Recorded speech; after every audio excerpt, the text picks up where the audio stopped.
Said I ain't setting up with the dead no more. I don't know about you. No, I ain't setting up with the dead no more. No matter what you say or do. I love it every time. I think back to all the better days when I used to be young and free. I remember her like it was yesterday. She was so beautiful to me. In my mind, sometimes I'll run away to this time back in history. She reminds me of the summertime, way back in 2003. Hey, she was a cutie in a sundress. Told her I just had to confess, I got a crush on you, darling. The long tan legs got me falling. And I know we just met, yeah. But I heard they love at first sight ain't a myth. Oh no, yeah. I wanna take you out on a dance floor, girl. I wanna hear you screaming out for some more, girl. I wanna do something that they go crazy. Call you my baby, my pretty lady. I wanna be with you until we're fucking 80.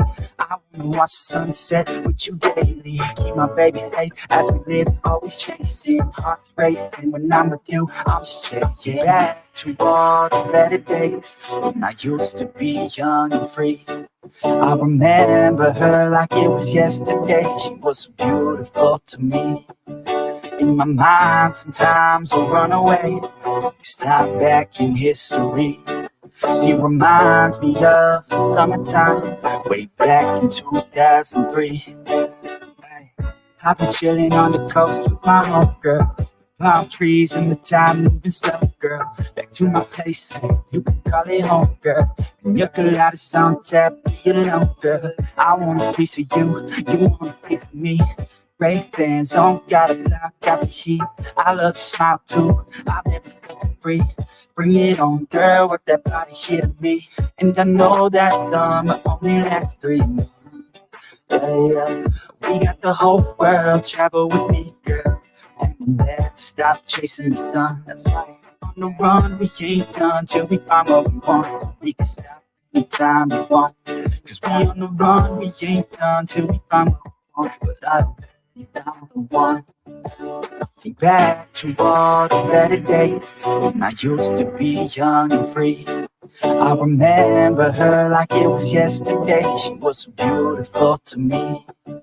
In my mind, sometimes I'll run away. Stop back in history. She reminds me of the summertime, way back in 2003. Good evening, ladies and gentlemen. Welcome to Chilling with Sasquatch. We're going to discuss the difference between Polynesians, Australians, Antarctica, and South America, and exactly who went where, when, and why. With me tonight, I have my internet binky over here. She's there like a human stress animal. You have to unmute yourself, sweetest. I can't do it. Why not? You can do everything Because else. StreamYard will not allow me to perpetrate that type of activity upon your computer. What's up, Queenberg? Let's run through chat right quick. We got a bunch of folks in here that are streamed in. Now, Mr. Data Slovak Mandatory Carry says he will try to make it with his very busy schedule in his daddy's shed. Yeah, fuck you, Carrie. Much love, brother. Russell Sperry says, hey, Sasquatch. We got CJDV Chris. Hello, Chris. Evil Freeside. Did I say that right? Apparently, you're here. I'm here. You're here. We got Shasta Valley Outdoorsman's previous guest. You can go find his interview on the channel eventually. If you go look back far enough, it's way back there. We got John Eagle in the house. Good to see you, bud. Conk. Who's Conk? You know Conk? Some of your people? Some of my people. Them people. We got Love Ernie one Hat. another. There's another previous guest you can go check out. We had absolutely terrible sound both times. It was a horrible experience, and I loved every second of it, just the way I like it. We got Brandon Mitchell. Good to see you, bud. Thank you for coming in. Queen Bird has joined us. Awesome. LBG is in the house. Woo-woo. Magnificent. Motherfucking Right. shot. Those of you who have been here before know exactly how this goes. I don't know if y'all are aware, but Captain Curmudgeon has been producing some parody videos over there that are breaking in 30 and 40,000 views. Homie's fixing to swing big time if he ain't real careful. He's over there It's doing about these. time, man. It's about time. No, homie has a sense of fucking humor that is absolutely bar none. He has no filter when it comes to saying the things that bring the punch, right? And I think that's why he's been so subverting, honestly. But when you put really excellent content out, there's no way to stop people from finding it. You can't. The only way to stop them is to nuke him from orbit, which I'm doing a countdown on currently because his channel's hit that 2-year mark. And you know what happens after 2.5 years or so? The channel just dissipates and disappears. But yeah, no, he's putting in good work. If he monetizes, they'll keep him. And 30,000 views on a 3-minute long video, that's, let me do the almost monetized, if not already. That's close. Right? So much love for the man. I hope he does very well. Back in the day when we were talking about Hollywood, we would be talking about real people who sometimes had a day job. Take somebody like Jimmy Stewart. Throughout most of his career, he operated as basically a walking charity where everywhere he went, he donated and promoted and did anything he could do to help any particular location he ended up in. If he went somewhere and found out there was an orphan in need of orphanage in need of charity, he'd go do a talking event at the place for free, draw hundreds, sometimes thousands of people to the place just to have a conversation where they could hear Jimmy Stewart live. A national treasure that man was. I'm not joking. Anarchy Television's joined chat. He's just over there lurking with little eyeballs there. And I got this little bit I do at the beginning. It's his beginning. I steal his monologue because he said I could, and that's the way that's going to continue being. The entertainment business is going to look like 10 years from today. Well, good. You're in luck then, because I am about to tell you. I normally don't get too caught up in predicting the future. I do occasionally make informed prognostications, which are correct, I believe, 99.3% of the time at last count. Yeah, 99.3. But when I do that, it's nearly always because, I see history rhyming.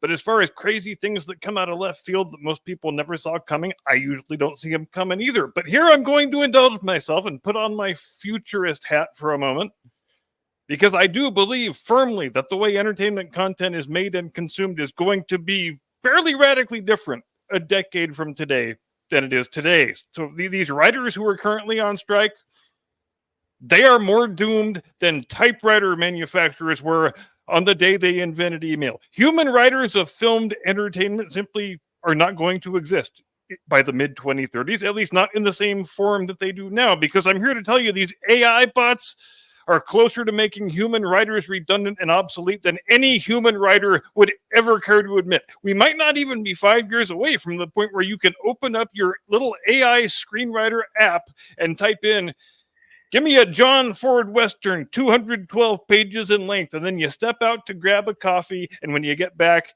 it's finished. And 80% of what it gives you, you can go shoot a movie with right now. If a human writer is required at all, it'll just be for polishing, not for any. Did you see the one? Do you follow Captain Curmudgeon at all? Yes. Okay. He recently did a Chat GPT Captain Curmudgeon rant written by Chat GPT. And he read it with all of the side notes and everything with it that it gave. And it sounded an awful lot like the type of trash he'd be spitting. It was disturbing. What's up, bud? Good to see you, Gypsy Auditor UK. Awesome. We got Princess OPD. I got to call her out because today she is Apamau News Queen Police Ogden, Utah. Is it for the next 5 or 20 seconds? Who knows? ZXL Masters joined the chat. We got the seventh son. Welcome in, bud. Good to see you. I like to see him around. He's good. Yes. You never see him anywhere negative. That's awesome. When I find the seventh son in a chat, I just kind of smile and hang out and watch what goes on. I don't chat a whole lot. And you know the jokes are coming. It'll be happening here in a moment, guaranteed. Any of the mainline writing, because reality is what reality is. Let's face it. In a world where $100 piece of software can deliver the same movie script that used to cost a couple $1,000,000 and take an indeterminate amount of time and an unknown number of rewrites, you'd have to be an idiot to keep doing it the old way. And no labor union can stop the march of progress, no matter how doggedly they try. It's true when the plumbers union in Philly tries to ban the installation of maintenance-free urinals, and it's true when the writers union in Hollywood tries to ban robots from writing movie scripts. And the word on the street is, it's the poor oppressed actors who are going to be going on strike next in protest of whatever it is that actors find oppressive, but they're so good at portraying themselves as victims, I'm sure they'll figure something out. Being able to fake cry on command will probably come in pretty handy too. Who knows? But here's the thing about the actors. They've got exactly the same problem the writers have. They are also going to be replaced in the very near future, but where the writers will be replaced solely by robots, the actors will be replaced with a combination of robots and zombies. Because the new Indiana Jones movie, Indiana Jones and the Cleavage of Calamity, I believe it's called, though it has already cemented its status as the most horrific box office disaster in the history of moving pictures, there is one aspect of it that has been pretty close to universally well received, and that is the digital de-aging job that they did on Harrison Ford. The whole first act is digitally de-aged young Indy, and from what people are saying, while there still is a bit of an uncanny valley effect, it's pretty close to being eliminated. And based on how much improvement there has been in the technology. Well, for one thing, we have an awful lot of footage of young Harrison Ford, like more than you have for most people who become famous later in their life. I mean, we have a pretty good lexicon of his early work. So making a quote unquote de-aged Harrison Ford would be easier than, say, de-aging Queen Elizabeth or something like that, because A, we don't have a whole lot of accurate imagery of her when she was actually young. And B, I mean, the photograph hadn't even fucking been invented. The camera was still in the future. In just the 7 years between Rogue One and today, give it another 7 years and you will be able to reanimate any movie star in history at any age of your choosing. So if we are all sitting here in the summer of 2033 and zombie John Wayne and zombie Marilyn Monroe are starring together in the blockbuster hit of the summer, written and directed by the robot ghost of John Ford, and the year's top grossing concert tour is Hologram Elvis co-headlining with the Hologram Beatles, just don't forget you heard it here first. Jim Eagle, hit the damn music. From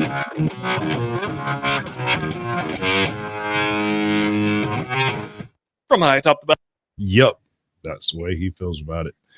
And I can't say I disagree. Okay, so Hollywood's burning. I don't own a fiddle. They're aliens, apparently. And apparently another 150 indictments for Trump. So has anybody seen any other news? That's all I've seen in the past 3 days is just Trump, aliens, Trump, aliens, Trump, aliens, Trump, aliens, Trump. And I'm like, yeah, I don't watch where's like the real actual news? Where's the actual things that are actually happening? I don't see any of it in modern journalism. Hello, Snark and Sass. Welcome to the show. Good to see you. Oh, there, baby, I'm wrong. All right. So my list over here is broken. If I touch that thing, it's liable to jump to a different spot in this list. Okay. So I'm going to start it up and see what happens to my list. And then we'll go from there. Okay. Okay. Hey, it worked. Yeah, I knew it would work. For now. Antarctica, What's up, Toe for Life? due to its harsh climate, is the most difficult place on Earth to perform archaeological research. The research bases and expeditions have only uncovered a tiny percentage of the continent. If there are artifacts or ruins to be found, they're covered in thick layers of snow and permafrost, waiting for us to discover them. The closest people to Antarctica in the ancient world would have been the natives living in Australia and New Zealand, and the islands around the Pacific like the Cook Islands and the Tonga Islands. When we look at the oral histories in these areas, we find stories of ocean travelers making it to cold waters, where they saw huge land masses and mountains covered in snow and icebergs in the water. But could it really be possible for a civilization who didn't even possess the use of metallurgy to successfully make a 4,000-mile journey across open water to reach a continent with little to no resources? This oral history of the Maori journey to Antarctica was recorded in Bingus? 1904 Spicy Peach. Good to by see New you. Zealand Smoking otter? ethnologist and surveyor Stevenson Percy Smith in his book Hawaii, the original home of the Maori. He writes, "Of the other islands of the Pacific which were first settled at this time, we have so little information as to their histories that nothing can be stated with certainty. Well, I And if the thank you, Marquesas Hebrew received operator. accessions to the Much population, love. if they were not for the first time then occupied, which I think is probable. We have seen from a former page that at 40 generations ago, or in 850, the Tahitian groups had people living on them, and most likely were colonized at about this period. All of the voyages indicated above, and others to be referred to on later, may cause surprise at their extent, but they were made in the tropical regions of the world, with numerous islands on the way, at which the voyagers could rest and replenish their stores. But I now come to one made by this daring navigator, Wite Rangora. This is Tales of the Old World. I'm not sure the name of the creator, but he does absolutely amazing work. I'll drop that over here, so maybe it'll go to both sides. That's how that works, right? Yeah, I think so. Maybe. Maybe. Hey, y'all might get Maybe. lucky. I'll link to it. In his celebrated canoe, which outshines all others, and shows him to have been a man worthy of taking his place amongst many of our own fearless navigators of ages long subsequent to the 7th century. In the history of Te Aru Tonganuku, who in this time was also a great voyager, we find the following. The desire of Te Aru Tonganuku and all All right, his bud, you people be on the safe at work. completion of the Don't let the canoe man get you down. was to behold all the wonderful things seen by those of the vessel in former times. These were those wonderful things. All right, I'm going to give you that one as a line there, brother. They make a dollar and I make a dime. That's why I poop on company time. Love it. Keep them coming, bud. The rocks that grow out of the sea, in the space, beyond Rapa. In this context, the word space is defined the same way we would define it today. The monstrous seas, the female that dwells in those mountainous waves, whose tresses wave about in the waters and on the surface of the sea, and the frozen sea of Pia, with the deceitful animal of that sea who dives to great depths, a foggy, misty, and dark place not seen by the sun. Other things are like rocks, whose summits pierce the skies.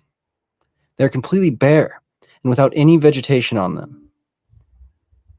The above is as literal a translation as I can make, and the meaning is quite clear, that the bare rocks that grow out of the frozen sea are the icebergs of the Antarctic.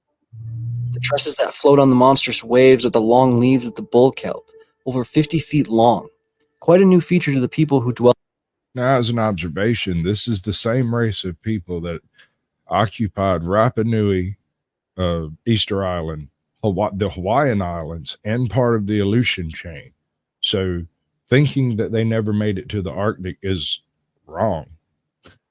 They did, and probably some of them left and went south afterwards, because why would you go any further north once you start freezing your little piggies?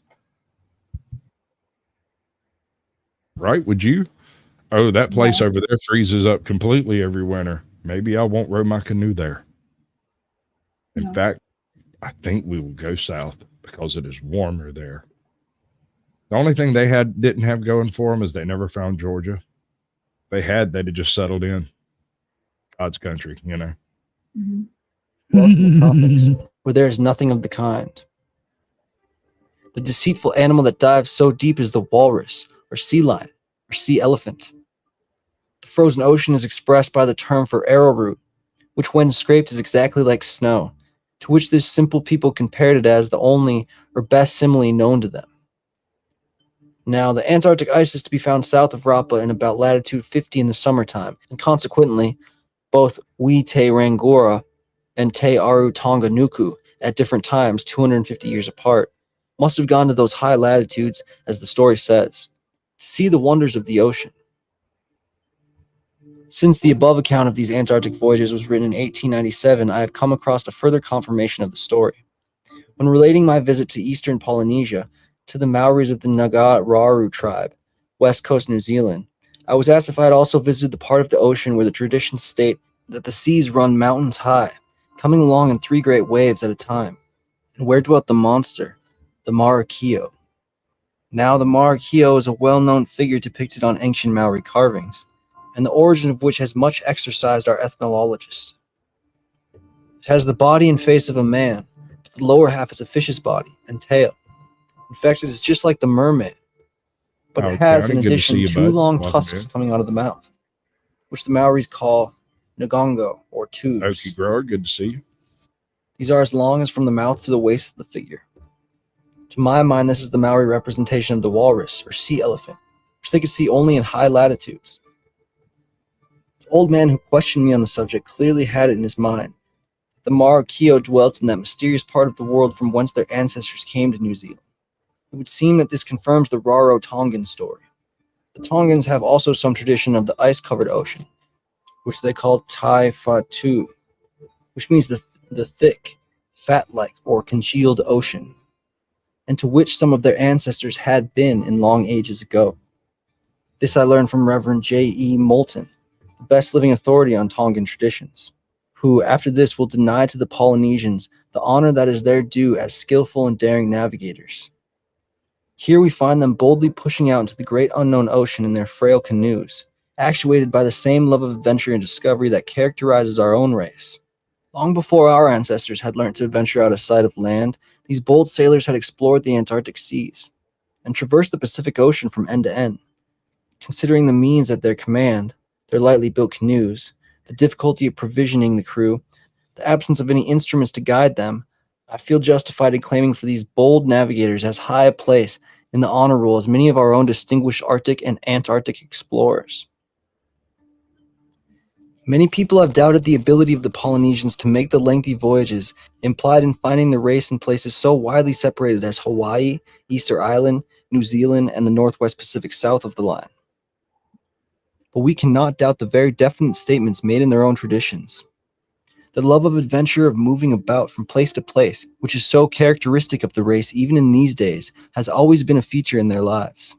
More often than not, they made these adventurous voyages with the definite object of establishing new colonies in which to settle, taking with them their domesticated animals, seeds, plants, and families. It has already been pointed out the effect the vast number of islands in Indonesia must have had on the people in increasing their power of navigation.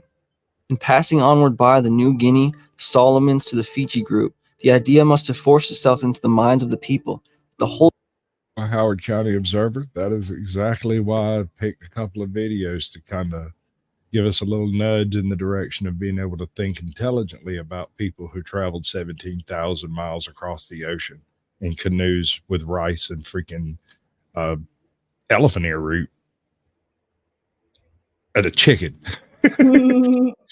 I mean, I'm sure the chicken was important. I think the pigs came later, but if I remember right, the original occupiers of like most of these islands, when the English showed up, everywhere they went, there were chickens, and it was like, who brought all these damn chickens out here? We brought chickens too, and it made sense. But at the same time, it's like, there's nobody on this island. Why are there chickens and pigs already here? But the pigs would have been Asian pigs, not English pigs or European pigs, or even American pigs for that matter. Hey, John Denicola, welcome to the show, bud. Good to see you. The smoking auditor. I always like to see him around. He's another one of them you don't find in really nasty chats. Right. You just don't go there.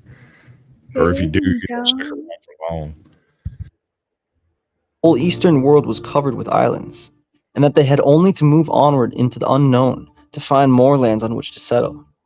Actuated by this ruling idea, they undertook long voyages in the assured belief of finding land.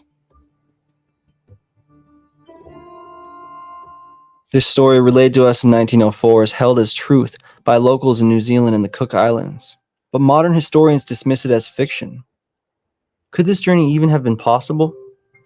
It would have taken several months to reach the mainland Antarctica, and there would be few resources for them when they got there. The weather would be harsh, and the seas dangerous and unfamiliar. But the Maori were expert seafarers. Their knowledge of navigation was 1,000 years ahead of its time. They would use the stars as markers. The Maori star compass divided the 360 degrees around the canoe in the open ocean into different houses. The location of these houses depended on where the sun, moon, and stars set and rise. The navigator would attempt to keep the canoe on a course relative to these observations. They knew how the patterns of the sun and moon changed with the seasons, and would closely observe patterns in tides, waves, and sea creatures to determine where land was. They had successfully found tiny landmasses like Easter Island, Hawaii, and the Samoan Islands, and other remote lands in the middle of the vast Pacific using these techniques. They had an understanding of the planet that reached beyond navigation. They knew exactly how the Earth moved and worked in relation to the stars. So if they did embark on a journey to find Antarctica, they would have known exactly where they were going and what they were going to find. This was no sail off into the unknown type of situation. And it's very possible that even earlier explorers could. Now, the myths that he speaks of talks about these various features from that they describe, and the descriptions are really weird because they don't know what snow is. The only time they see snow is on the top of a mountain, and these are sea people. They don't go up there, so they see it at a distance, but that's about it. And so their descriptions for things were very graphic, like the fat that you would boil from a whale, or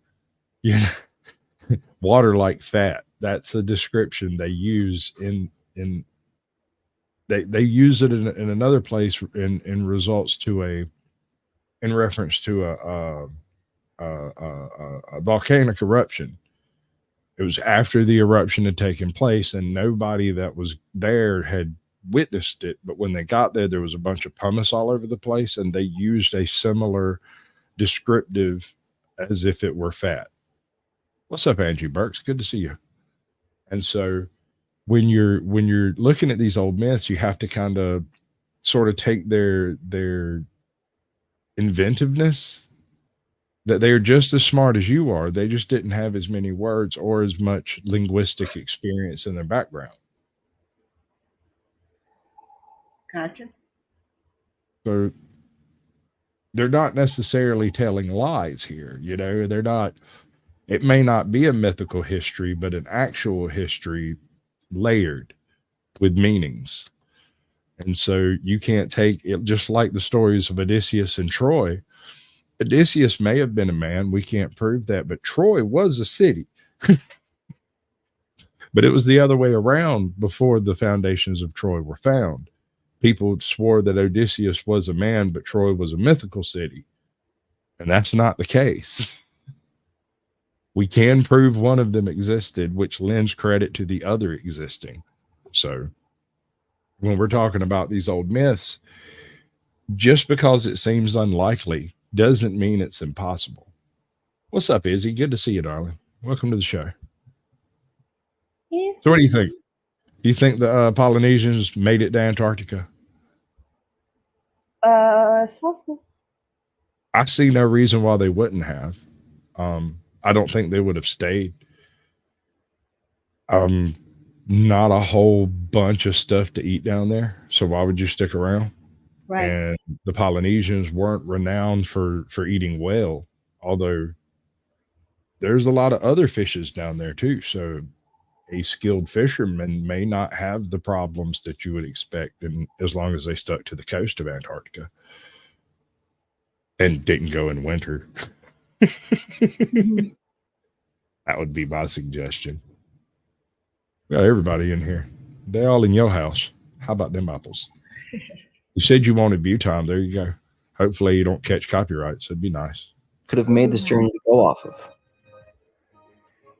When traveling from islands in the Asian Pacific over to the Americas and Hawaii, Easter Island, etc., they would have had to spend upwards of 60 days on board a ship with very few islands to stop and refuel at. They did this by making sure they had enough preserved foods like starchy flour, and they would pair that with fish from the water beneath them. Their drinking water sources came from a variety of methods. They would bring fruits high in water content like coconuts, stop at islands they knew had fresh water, or they would create a seep well on an island. But on extremely long journeys that they frequently had to make to reach these faraway landmasses, they had another advanced technique to collect water. They created a makeshift still to collect moisture from the air and turn it into fresh water. They would cover a container or depression in the canoe with a tarp or leaves and place a weighted welcome, object in the Carrie. center to create a slope. Do what? I was saying, welcome, Carrie. Yeah. Fuck you, Carrie. What do a tick and the Eiffel Tower have in common? They're both parasites.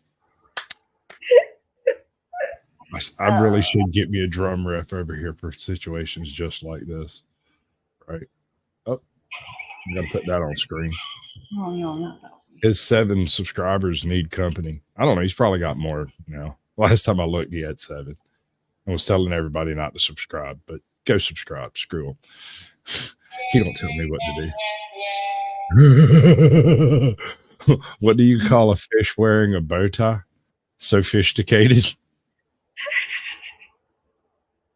The condensation would then gather in a low point and could be collected as fresh water to sustain them.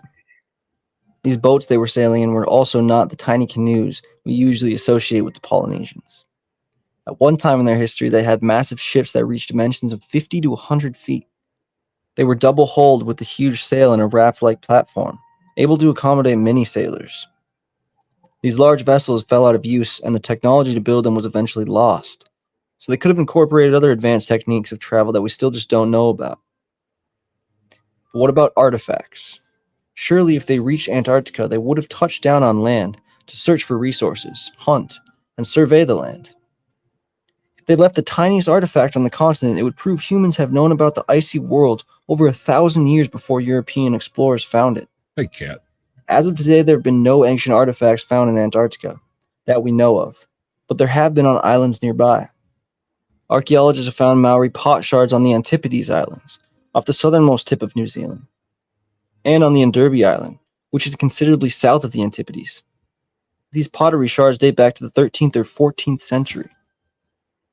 And mysteriously, on the sub-Antarctic island of Macquarie, a craft of, quote, ancient design was found in 1810.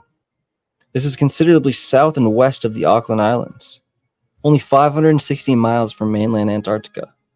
It has been suggested that the craft was burnt for fuel that year. In the ensuing... Okay, Carrie, we'll wait. No. Go ahead. Do what you're going to do. We'll just wait till you get back to finish the show. We know how important it is to you. All right, he's gone. penguin and seal oil fires, and that it was possibly a Polynesian vessel. I believe this remote island in the sub-Antarctic could very well be a refuel point, or even a settlement for these ancient Polynesian travelers spoken of in the Maori oral histories. An archaeological study on this island could very well turn up groundbreaking discoveries. Wow. Am I the That's only all I one? have for you on this topic for now. Hit the like button if you Good. What? Am I the only one looking forward to global warming so we can finally uncover what's on Antarctica? Or is that why the aliens are coming Global out? warming is happening. What the freak are you talking I'm just saying. We'll get to see what all is in there. All right. All right. about? All right. So this actually covers quite a bit more ground than just Polynesian concepts, right? This covers Polynesian and the greater Pacifica region, right? So it's not just Polynesians. It's like the Sri Lankans, and which are closely related to Anyway, the greater Pacifica region of mythological monsters. Now, I'm not going to play this whole thing because it gets a little bit monotonous. I mean, it's like 50 of them or something like that. And, but I want you to hear how this guy goes about it. And you can hear him getting bored doing this. It's great. And this is what actually caught my attention with it. So at the very beginning, he has one of the greatest intros ever. First of all, this is called Wild Mythology, right? And he does really good videos 99% of the time. But sometimes you can just hear that his heart ain't in it. And as much as I love his content and it's great, sometimes it's hard to sit and listen through it because it becomes kind of formulaic. It's like that dude who does the mysterious TikToks and always talks just like this. You know that guy. You know who I'm talking about, Yeah, right? yeah. Okay. So check this dude out. Myth, folklore, and hey, and welcome back to Wild Mythology, the channel where we unravel the mysteries of myth, folklore, and legends. As always, I welcome you to the channel with bread and salt as a symbol for the journey we are about to commence. I love that. That is brilliant. That is an excellent intro. My man has cast his references back to beyond the freaking Bronze Age to go get a greeting that actually works in the old magic. I greet you with bread and salt for the journey we are about to take, because even whether I'm bringing you in as a guest or joining you as a companion on the road, bread and salt is exchanged for just that reason, because I want you strong enough to defend me and you want me strong enough to defend you. So we make sure each other has eaten. True. Brilliant. I love it. But then it Nothing. starts, right? For today's video, I'm going to list 15 amazing mythical creatures from the Oceanian region, including creatures from Polynesia, Melanesia, Hawaii, Micronesia, and the creatures from the Maori legends. All right. That sounds Ferocious great, right? creatures like the flaming Yeah. teeth giant, This would have been a creatures of much better creation, video if it had area been of done death, in 4-minute and segments. dangerous creatures like the night marchers. Get ready, because we're going to be talking about all these creatures plus more. But before we get started, don't forget to subscribe right now so you can stay updated on the numerous creatures. You can tell that are it's just coming out killing in him. the next few weeks. You hear it, All right? right, The enough death Yeah. of his Let's soul. get to the monsters and mythical creatures here on Wild Mythology. Number 1. Hey, Buzzacino gets it. Kokora. He knows exactly what I'm doing. In I've been Polynesian busted. mythology, Hold the on. Kokora My man has completely called me out. I'm spending an hour up here making a fool out of myself while trying not to put my big foot in my mouth. That is true. That is a fact. I'm just trying not to swallow my kneecap, bro. My foot starts off firmly in my mouth. You obviously haven't checked out the beginning of the show, have you? Kokora is a sea-dwelling evil spirit that takes the form of a giant wave. The Kokora is said to live near the Cook Island and is always accompanied by his companion, who is a shark. All right, you hear how good The that Kokora sounds, right? is a prom- Mhm. All right, so we're going to skip forward 3 chapters. Now listen to how much his soul has died. ancient tales. Beer employs her otherworldly beauty to allure unsuspecting individuals.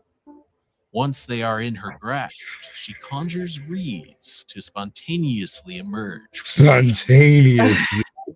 Ah, He lost all his pizzazz. right. No, I mean, Once but ensnared, I am convinced that he sat down and recorded all of this in like a 12 or 14 hour go. Mhm. And that will wear out your ability to pretend to be enthusiastic. Let's go 22 minutes in. horned with razor-sharp fingernails. Notably, the Mairo were renowned for their royal nature, malevolence, and love for violence. Armed with stone clubs, they would wield these weapons to hunt down and devour unsuspecting humans. Right?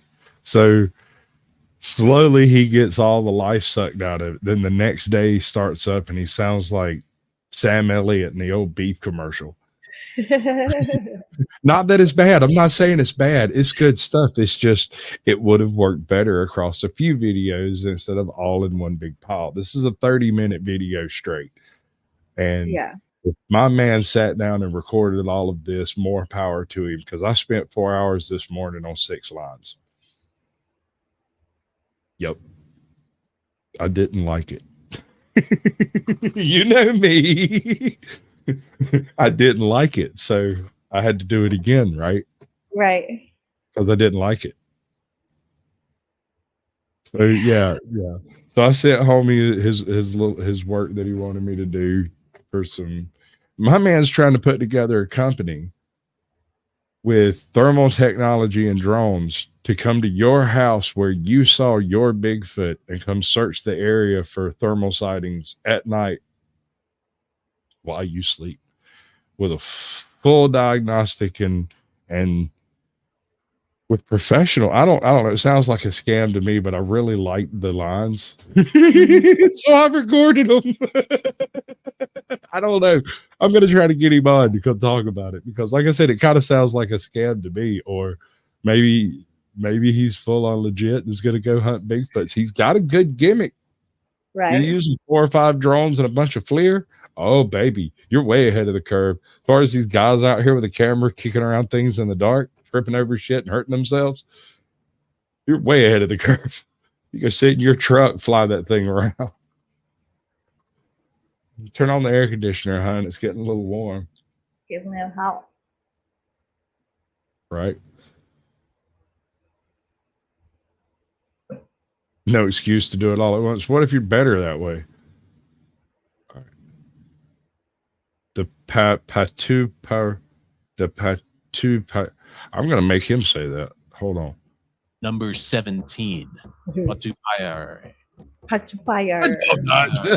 I thought I was going to make him say that, but I was wrong. He's going to fail at saying it just like I did. Maori mythology that live in the deep forests and hilly or mountain regions. It's Appalachian. Wait, it's oh bother, I can't remember the name of the channel. I had to go hunt it down. He never actually gave me the name of the channel. He just sent me a link to a video, and it's like Appalachian Aerial Discoveries, which is pretty good, you ask me. Although I think the little intro thing uses the word discover too much. That's just me. What do I know? I just say the words. Living in large guarded communities, they are described as pale skinned with no tattoos anywhere on their body. They have blonde or red hair, can manipulate mist, have great strength, and hate fire. They avoid the Exactly. sun as it's fatal to them, so they tend to be nocturnal or active on foggy days. While they don't suck blood like the European vampires, they tend to prefer raw food. They're also very I territorial, want to suck your blood. especially those who intrude on their Threaten me with a lands. good time. Now I'm aroused. Although it should be mentioned that humans don't have the ability to see any structure they have built. While they aren't fond of humanity, they are usually a gentle. And for those of y'all who don't know, there is also an interview with Toe for Life on this channel back in the history of it. Y'all want to go try to find that and check it out, unless it got took down and ain't nobody told me. Because I will put it back up. I have them all. All. Race that enjoy music, hunting, and construction. Number 18, Ponaturi. Within Maori mythology, the Ponaturi emerge as a treacherous band of goblins inhabiting a realm beneath the sea. These mischievous beings are depicted as small and vile creatures, their greenish-white skin contrasting with their elongated fingers that end in sharp claws. Similar to trolls and They're tasty. vampires, the Ponaturi harbor a profound fear of the sun, for its rays bear the power to extinguish their existence. Hence, they confine themselves to the depths of the sea during the day, only venturing onto land once night cloaks the sky. Legends of the Might be fixing to Ponaturi give me the often boot. feature their nefarious Mhm. acts, kidnapping My family signal's members, dropping. or precious treasures. Additionally, certain accounts attribute them with proficiency in the arts we'll see. of magic, further augmenting their mysterious nature. And that's a wrap for today's. Fantastic. No, he does good videos. I just think this one's a little too long. That's my only complaint with it. He has excellent visuals. His visuals are always perfectly on point. Before we get started. The world. Okay, so any video about Polynesians has to start out with this video of like a random coastline somewhere. How does dry skin affect you at work? You don't have any elbow grease to put into it. Oh, I love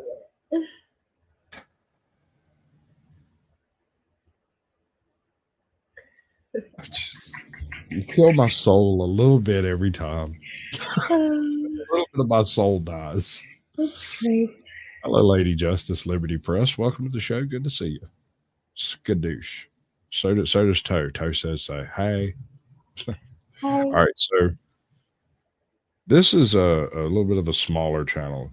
The name of it is Told You Another Story is the name of the channel. 2,000 subscribers, relatively freshly minted. Oh,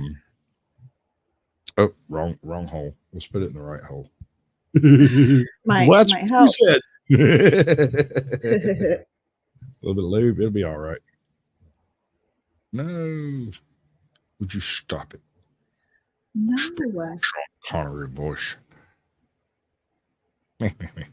Okay, now, so I Told You Another Story has done a video, and I think this has only been uploaded in like the last couple of weeks, 8 months ago. My bad. It was the one before that was recent. And well, it's an interesting take on the concept. What happened when the Native Americans met Polynesians? Because you know they did. Whether it was before or after the Americas was colonized is a whole nother ballgame, but or how long before, you know, the whole European settlement thing they met. But you know they met. You know it happened. I mean, some Polynesians grow sweet potatoes, and they only existed in South America up to a point. So clearly, somehow, someone from South America or vice versa made the trip. You could do it one way from South America, but it's unlikely anyone would make that attempt, right? Right. What do you call a factory that makes okay products? A satisfactory. And see, it's just every word you say is just another deposit in the pain bank. I love it. It's greatness itself. All right. I'm distracted. The world is a really large place, and up to 30% of it is covered by the Pacific Ocean. Scattered across the ocean are tiny islands, so tiny they could barely be seen on the map, which has always been inhabited by a special group of people called the Polynesians. Although isolated from the rest of the world, the Polynesians were an advanced civilization. A recent study shows that they traveled across the ocean to other areas on the map. One of their most interesting contacts was with the Native Americans, which resulted in the formation of a different world that we are only discovering.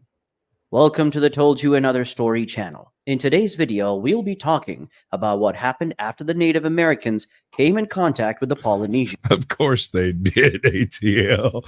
Obviously, they're your ancestors. They came from and went to New Jersey, right? That was the whole purpose of circumnavigating the world, was to get to both sides of Jersey. Gotcha. As far back as the year 1200, the Polynesians were already well versed in navigating the ocean and traveling on canoes, which were a huge technological advancement for their time. They could travel more than 7,000 kilometers across the Pacific Ocean using the direction of the wind, the path of migrating birds, and the position of the stars as their guide. Over 3,000 years ago, the pioneering Polynesians journeyed through the ocean and eventually settled on a group of islands in what is known as the Polynesian Triangle. This island consists of about 1,000. I know a bajillion Chuck Norris jokes. I will fight back if necessary. Don't believe me? Chuck Norris tears cure cancer, but the son of a bitch never cries. Islands scattered across a vast expanse of the Pacific, stretching for 800,000 square miles, with absolutely no navigation fuel, just their deep connection with nature. The Polynesians were able to tell where the next piece of land was located. There was a phenomenon known to the Polynesians as telepa. Telepa was a deeply spiritual concept that the people believed to be one way the spirits guided them while at sea. It manifested itself in the form of brief flashing lights that often pointed the Polynesians in the direction of dry land. Modern-day ocean navigators have been unable to explain telepa, or the source of this mysterious light the ancients spoke of. Puff. Welcome to the show. Regardless of what it was obvious that the Polynesians were highly sensitive to this brief light. And although we don't understand it, we know that it was pertinent to how the Polynesians became masters of the sea. Matthew the King. Historians have wondered for a long time if the Polynesians completed the journey and actually landed in any part of South America, and recent discovery shows that this might have been true. A recent study shows that Polynesians and Native Americans who lived in present-day Colombia met about 800 years ago. The relationship between the two people led to the creation of a unique DNA sequence in not just humans, but in plants as well. Scientists have found this new genome very fascinating, and while there's Chuck Norris doesn't do push-ups. He pushes the world down. still exploring it, what they have found so far is quite amusing. Although both tribes were certainly physically intimate, scientists do not know for sure where their meeting happened. The islanders may have sailed the seas to get to the mainlanders or the other way around. Yes, the Polynesians had a higher chance of being the ones to make the journey because of their well-known relationship with the ocean. However, the Native Americans were not lacking in this kind of technology. These Native Americans I'm sorry, Smoking Auditor. I just caught up with what that said. Wouldn't going around the world to get to the other side of Jersey be cheaper because of all the tolls?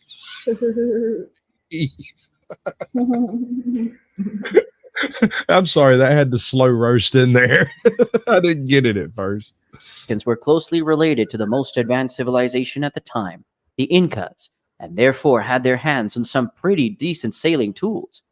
Although their sailing experience was limited to the lakes present within the continent, they weren't complete strangers to the concept of sea travel. And because of this, some historians believe that it was possible for them to have drifted to some Polynesian islands. This is one possibility, but compared to the level of expertise of the Polynesians, it is a less plausible one. There are accounts that state the Polynesians and the Native Americans met up on Easter Island, also known as Rapa Nui, which is famous for its moai statues. Rapa Nui is incredibly hard to locate using a Rapalui. Polynesians had little trouble finding their way there. Since the island is very close to South America, I want to read this out loud so that everybody understands what I'm dealing with. This is ATL Transparency News, previous guest on the channel, who utilizes it sort of as his soapbox after he takes his night meds. But be that as it may, Polynesians learned how to use boats in the Trenton, New Jersey River and walked them down through South America before they built the canal and dropped the canoes in Chile. Hey, Black Watch, we're losing our mind. How are you doing? it is a likely spot for the first encounter between the two tribes. At the time of this encounter, it was the first time the South Americans would step foot on the island. Their Polynesian love interests, however, had been on the island centuries before them. According to some accounts, the Polynesians visited Rapa Nui in 300 AD. It is even possible that the Polynesians sailed to South America, established romantic relationships with the Native Americans, and brought their new families to Rapa Nui. Genetic evidence suggests that both tribes coexisted on the island in the 1300s, before European contact. In the coming years, however, the island population began to decrease due to the harsh weather and starvation, all caused by the island's inhabitants, or so we were led to believe.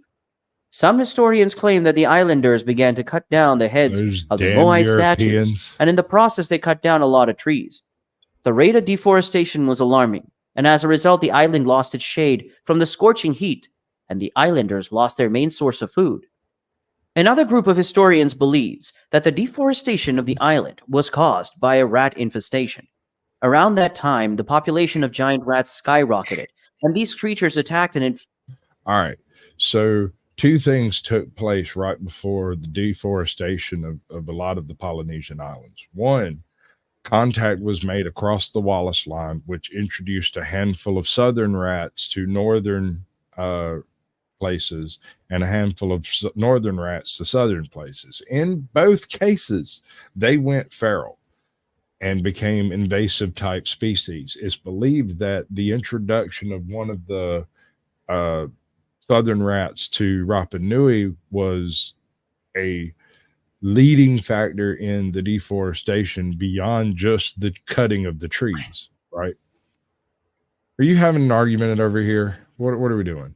No, I'm chit chatting with chat.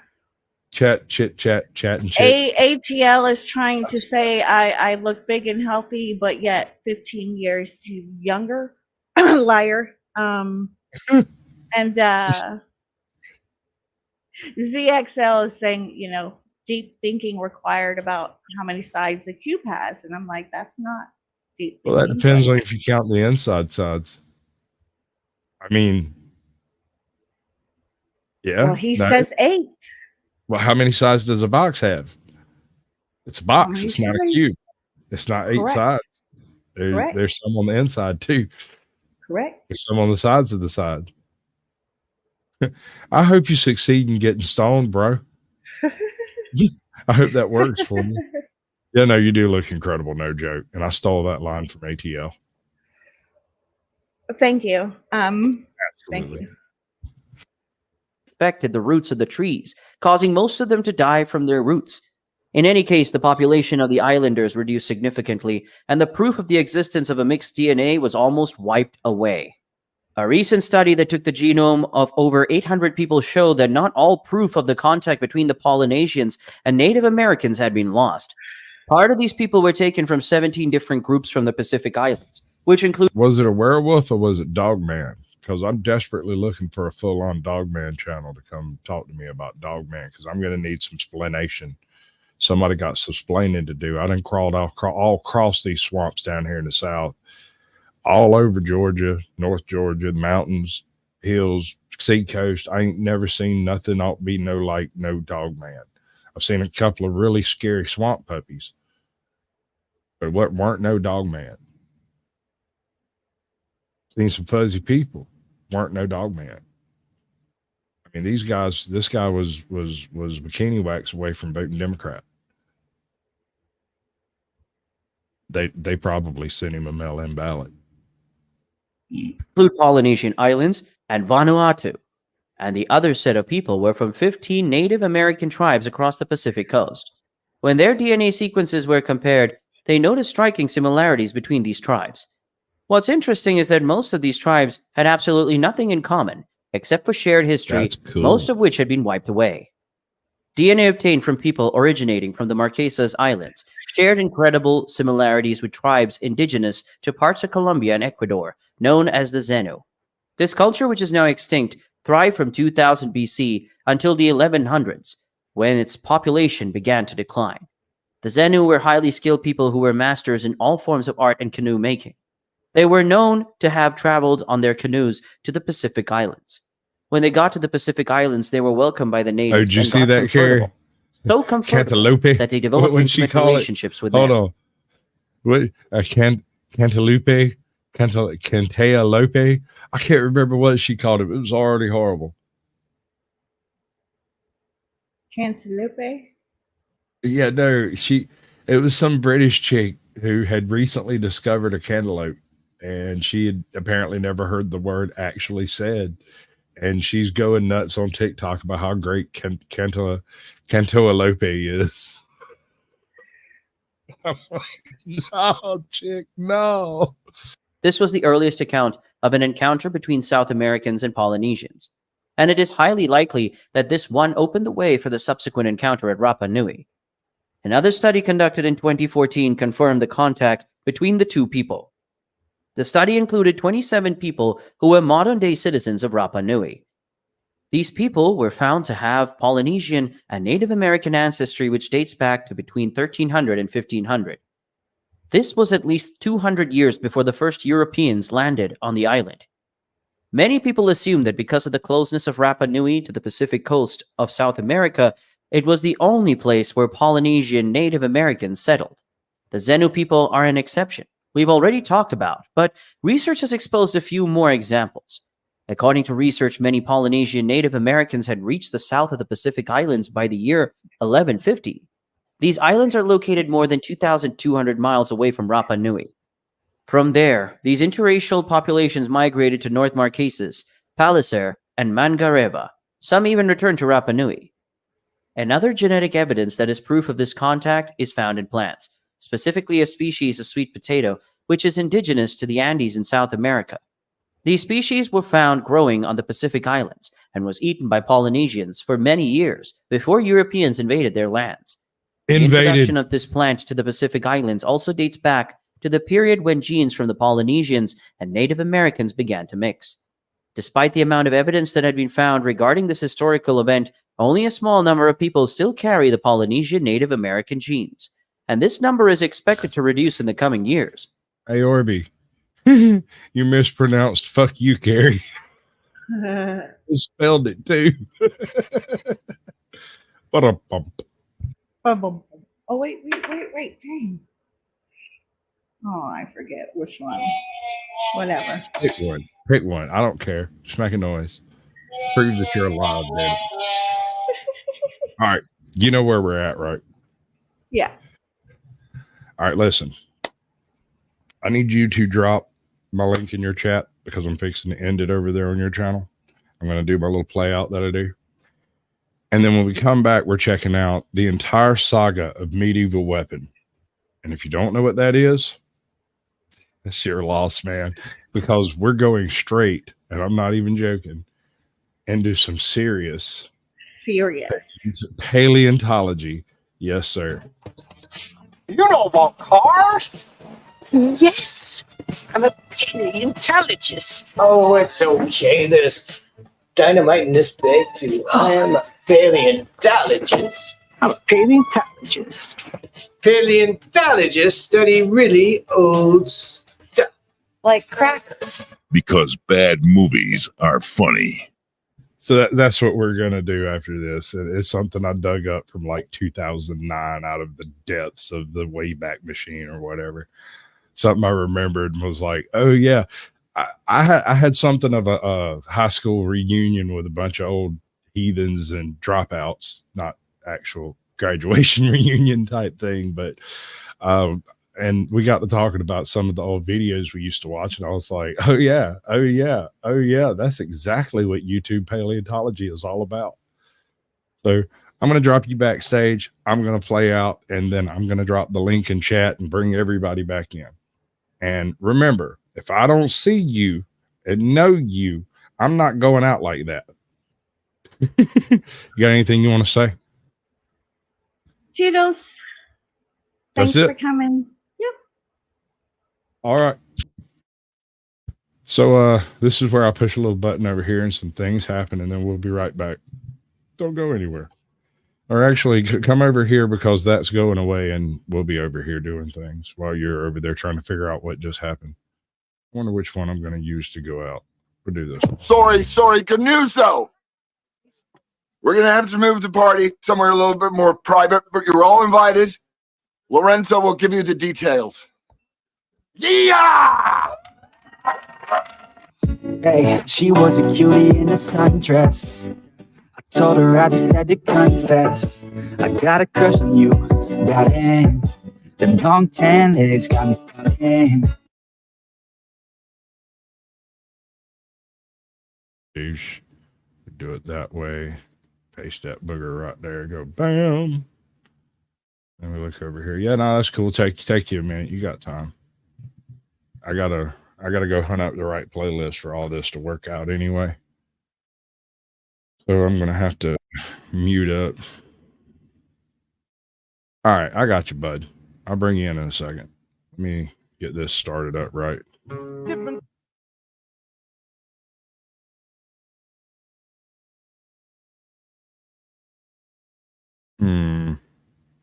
The name of this, and I absolutely love it, is Aim to Misbehave. That's the name of the channel, right? So can't do it that way. That's not how it works. I got to back up. I got to do it right, or don't do it at all. We do this. We do that. We do this. Yeah,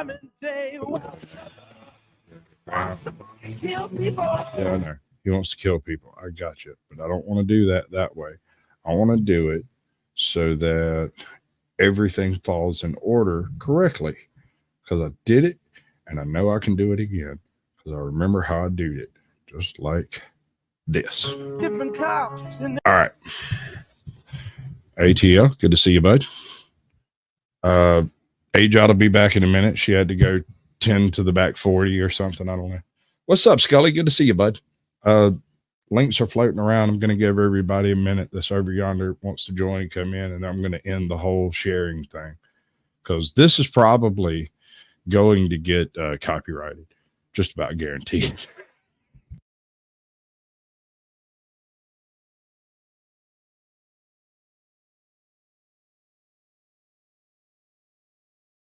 All right, so it's just us chickens over here now.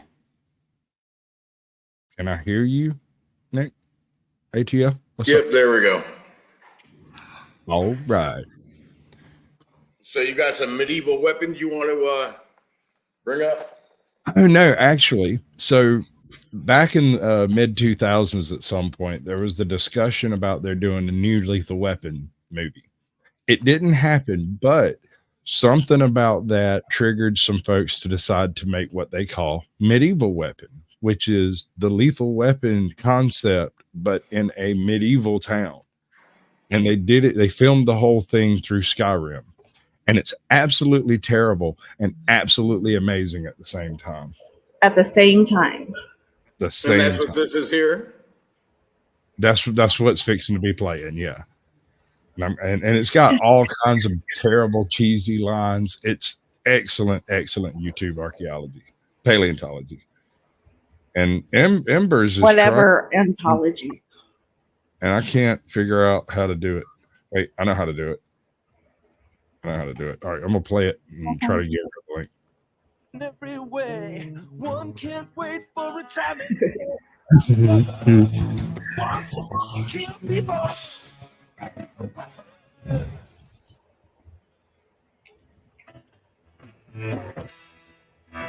Happy birthday, Detective Hertog. Please, Captain, don't remind me. I got you a present. Hertog, meet your new partner, Tiggs. Tiggs? Time to die, scumbag! Tiggs!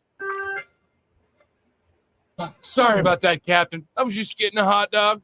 By murdering that tiny man? Well, you homegrown bustard. Hell no. This loose cannon cannot be my partner. Hey, I'm Lenny, I 50 see years you old. if you want to put up your 50 avatar. ain't that bad. Just the other day, my kid said he wanted to be 50. How you doing, bud? Can I be 50? One day. But if it makes you happy, you can act like you're 50 today. Thanks, Dad. Now take me to the candy shop. An avatar. Okay, wait. You can I'll figure let it you lick out. my lollipop. What's up, Atta Sweetest? boy. Wait. What's up? What's up? Sweet kid. Oh, snap, it's M. Question, please. It's me. Oh, saw no. him in one of our Caucasian shorts recently. Which one was that? She's gonna get herself in trouble. Who, me? Yeah. You go keep it. Get in With all trouble? that, with all that old-fashioned thinking. Oh, I know. How dare me? How dare me? No, I just caught a clip from not too long ago. That one that we did just recently with Flow State. And like right at the very end, we were talking about what I do when I get in trouble with cops. I heard what you did, you sneaky turd. Who, me? Yeah, it's 3 weeks after the fact. I'm rewatching it and I hear him go. I was like, you, oh my God. Yeah, no, a cop wishes. I'm like, so you're just going to have to write me a ticket because I ain't sucking dick today. I'm sorry. That's exactly what I'd say. If he tried to proposition me like that, I'd be like, nope, not today. Sorry. I'm off. Fucking idiot. A cop actually did that to you? Huh? A cop actually did that to you? No, he said that. No, I have, okay, so here, true story. A long time ago, I have been with a cop. One time, it had nothing to do with charges. It was, we met, we hung out, then we went home. It was a one-night stand. But, and I'll tell you why it was a one-night stand. He's definitely a cop for a reason. He's Did he give you compensated. qualified immunity? He what? Did he give you qualified immunity? Not really. I never spoke to him again. I ended up meeting my baby's dad through him, though. That's good. Kind of Thank funny. you for the bluff. Things have gone horribly off the rails. I don't know if They have. Every time I visitation. show up, they do. It's because you beat up your mic incessantly. It's like a boxing arena in Not there. this time. Hold on. Which one is better? Because I got the headset, and this one you would think is better because it's right here. Right. Rock Hill? Did you say Rock Hill? No. Yeah, it does. It might. Or it definitely makes you stupid. And I don't know, man. There must be some good 80s crack going around. Because lately, I have been running into people, and these are not tweakers. They're definitely crackheads. Because they be doing that crackhead shit. And there's a distinction between You have a good night, darling. And yes, some fava beans and a good Chianti. Oh, yes. Say crack? No, I said fava beans and a nice chilled Fresca.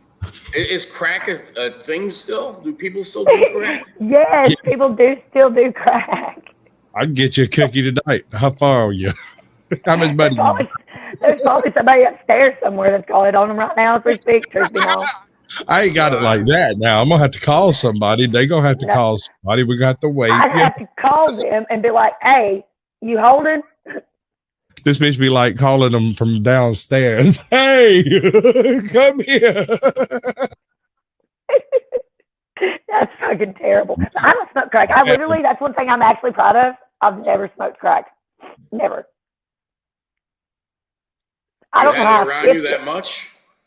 Yeah, my brother-in-law used to be a crack dealer. Yeah, that's why I don't smoke crack. I'll be honest with you. I can't say that. I seen a guy get his fucking grill beat in one night by a dude named Johnny because he slipped a skeister in the pile. And we're sitting there passing the old stogie around that summit goes. Johnny goes, the hell was that? And one of the guys in the group goes, yep, that was a good one. He should not have said that. He should not. He should not have said that. Yeah, at the time, kids are good lawn care experts. Johnny was about 14 at the time. He weighed about 210 pounds and was playing varsity football. He was already shaving. He had a full beard. Got that crack. No. He's still a good dude. He's straight and narrow. Since he got out of high school, I don't even know that he smokes weed. I've never heard a negative thing about that man in my life, except for the fact that he cripples some bitches when they go astray. They go off the reservation. They come back with a speech impediment or something. Up, dude. He is absurdly strong, like a gorilla. Sometimes when they get on that crack, every once in a while they get that. It's like kind of like the retard strength. They got crackhead like powers. It's weird. I know. I used to live. One of my neighbors when I was growing up, he was a crackhead, and he would go and hide in his fireplace. Right after he would hit the crack, he would go in there, crawl in backwards so he could look at everybody in the room, and then go pick a boot. That's just fun. No, ma'am. I've got one. I had a neighbor. This man died of brain cancer. Okay. Oh. So, and as horrific as it was, for about 10 years, he was hardcore meth addict and had that full meth psychosis breadth. And one of the very few times I've answered the door to a 45 in my face that I didn't actually pee myself, because this man doesn't want to hurt me. He's just hallucinating a little bit. Yeah. There really or wasn't. Maybe a lot of it. Maybe a lot of it. Maybe nobody knew he was hallucinating. But one point in time, my man decides that the bush people had caught his attic on fire. And so he went into the attic with a hose pipe and an axe and spent, as I understand it, and I may have my details wrong because nobody tells you the bad stuff, but 2 days running around chasing what he thought was fire in his attic. And when they found him, he was like dehydrated and delirious. Yeah. And so they took him in the ambulance, took him to the hospital, pumped him full of fluids and antibiotics. So he had splinters all over the place, blisters everywhere. He had been burned a few times, but not one person that went into that house could either smell fire or find anything in there that might have been on fire at any point in time in history. That's weird. It does seem a bit strange, right? So this was the talk of the town when suddenly he disappears. Nobody knows where the hell he went. Turns out one of his sons had come by or maybe he called him or something, and they took him to Augusta, and he ended up dying in the hospital in Augusta. But nobody told us at first. So for like 3-4 days, he was just missing. Like the neighbors were out wandering around in the woods around his house trying to figure out where he might have wandered off to so we could give him a decent burial, because it's just, I mean, he's one of those very independent people who don't do that whole doctoring thing. So we wasn't really expecting him to show up at the hospital or nothing. So nobody looked at the hospital. Nobody even checked. Nobody thought to do that. Does that give you the brain cancer, the meth? I don't know if that was or bad water or hell. He worked in he was like a welder and pipe one of those pipe fitters. He did all kinds of crazy work. He was one of those weird like off-grid geniuses, one of those weird tinkers you find sometimes that can fix anything. Yeah. He's one of those guys. You start welding Like Billy Bob with zinc Sling and Blade. things like that, it gets bad. Yeah. I personally don't think that some of the stuff, obviously they tell, and if you've firsthand seen what meth does to people over time, it does damage to certain parts of the brain, I think. But I don't think, and I have been through a meth-induced psychosis before. I definitely know what the fuck that's like. That's not fun. Being hospitalized. What did you say? Meth-induced psychosis is what it's called. All right. Some people. Hold on. You've heard of the old Weed Madness movie, right? Reefer Madness. Reefer Madness, yes. Yeah. It's black and white. This is the honest to goodness truth. There's a small percentage of the population that can take one hit off of a joint and basically become paranoid delusional.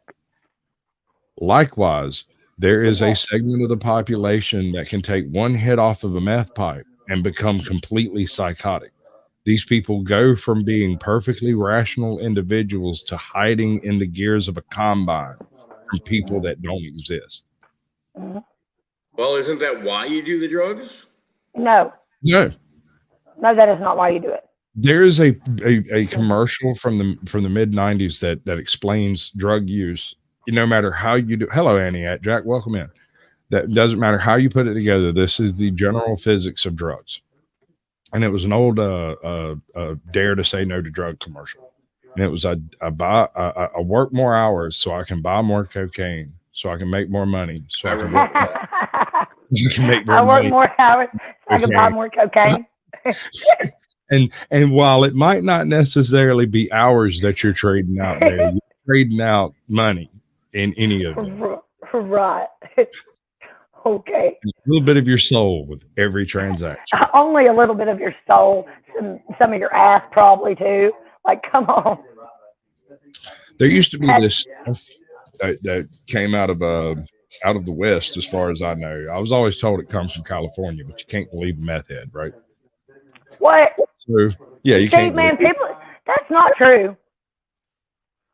All right. Yes, so what do you mean by psychosis? What are you doing when you're doing a psychosis? Okay, so when I went into a psychosis and I had to go to the hospital, it was literally because I had been up for too long. And I was not necessarily delusional, but it was more of paranoid thoughts that, like, I was being followed a lot and shit like that, and that my phone was being hacked. And it turned out I was not freaking out about that. It really did happen. And also, you start thinking things like you said, bush people are after you and all kinds of shit. I did think that there were people in the woods after me. Okay. The most common psychosis that takes place, I think we lost him. No. ATL's still here. There we go. All right. So the most common psychosis that takes place from meth-induced psychosis is shadow people. The crack run around the corners of your eyes, and it's just your eyeballs moving too fast, and you think you see something moving, and you jerk and look, and there's nothing there, right? You thought you saw a curtain there. But you know there's something. I would think that would be like a cool thing. Well, it's not when you see it happening. It's not. But isn't that why people take LSD? LSD That's why is people take LSD. Yeah, to that's trip. different. But That's you don't not take meth to trip. no, Nobody does that. That's LSD. what I was saying. That's how meth-induced psychosis gets started. LSD basically causes you to enter a dream state while awake. And DMT does too, kind of. But meth-induced psychosis is not a waking dream state. It is a waking hell. It is. It's all out to get you, and you know it, and no one will believe you, and there's nothing you can. And there's no convincing you that everybody's not out to get you. You'll think shit like the nurses are involved in the conspiracy and all kinds of shit. They're trying to help you, and you'll think they're outside talking to the doctors, talking to your family, conspiring against. It's bad. It's really fucking bad, and it's embarrassing when you look at it after the fact. The worst part is the visual aspects of what you're experiencing ties into the paranoid delusions in such a fashion that it all makes perfect sense to you. You could sit down and convince a nun that this is going on, but these people are actually talking about your case and what's going on and how they're going to try to help you, and the fact. Okay, so my question is, after you come down from this and you find out that all the things that you were thinking were true, do you still consider it psychosis? I don't. I didn't, because when I found out that the stuff I was thinking was true when I got out of the hospital, first of all, I went straight to the people that I had told about it. I cussed them out, and I said, there's the proof, you fucking cocksuckers, I was right. And I said, don't you ever have me hospitalized for shit like that again without verifying that I am actually delusional and not actually telling the truth. Oh, I went off. Because I was in there for like 10 fucking days, dude, and they tried to argue with me about my freaking ice cream. I broke phones while I was in there. It was not good. But then when I came down, I was fine. But why are you so violent? Over my ice cream? Okay, so this is what happened.